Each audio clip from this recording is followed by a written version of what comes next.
I'm SaraJoy Pond with tippingbucket.org.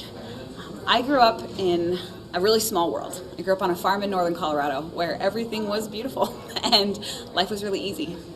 When I was 13, the Rwandan genocide happened and it changed my world. I remember seeing footage on the TV of girls lying face down in the street in pools of their own blood and the sound of machetes scraping against the pavement.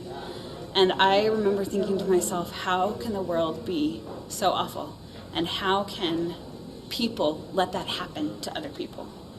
And it was a turning point in my life where I realized that the world was bigger than me and that the problems in the world were bigger than me. I agonized over that for ages. Felt like ages. It was only a couple of months, but to a 13-year-old that feels like ages. And I came to a realization one day through a song called The Battle Hymn of the Republic, which is an American patriotic song. It was written by a woman named Julia Ward Howe.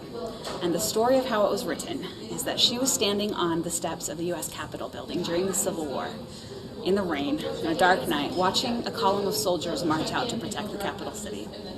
She happened to be standing next to Abraham Lincoln. And as they marched past, these soldiers were singing a really crude and awful song. And she turned to him and said, "Why must young men go forth to die with such obscenities on their lips?" And his answer to her was my answer, and the thing that has guided my life from that point forward. And his answer to her was, "Why don't you do something about it?" And that's what I've done.